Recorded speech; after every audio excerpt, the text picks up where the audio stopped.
Tim penyidik Pitsus Kejati Sumsel netep ke Yudi Kurniawan, mantan Kepala Wilayah Kerja Karangagung KSOP kelas 1 Palembang, sebagai tersangka jero perkara dugaan tindak pidana korupsi pada lalu lintas pelayaran di wilayah perairan Sungai Lalan, Kabupaten Musi, Banyuasin.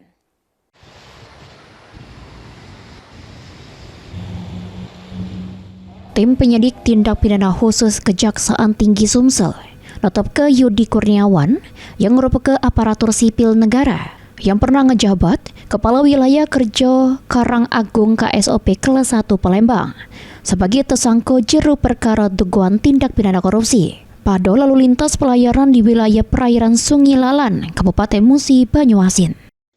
Dikato ke Kepala Kejaksaan Tinggi Sumsel, Ketut Sumedana, penetapan tersangka ini sesuai dengan tim penyidik penemu bukti yang cukup terkait keterlibatan Yudi Kurniawan jero perkara tersebut.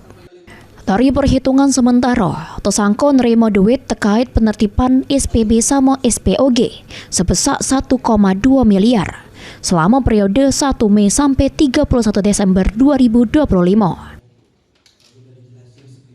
Kita tetapkan pada hari ini tersangka atas nama YK selaku PNS pada Kementerian Perhubungan Direktorat Jenderal Perhubungan Laut Kantor Kesah Bandaran dan Otoritas Pelabuhan atau KSOP kelas 1 Palembang, dan sekaligus dilakukan satu proses penahanan dalam 20 hari ke depan. Selanjutnya, tersangka langsung ditahan selama 20 hari ke depan di Rutan Pak Jo, Palembang. Heru Wahyudi, PAL TV.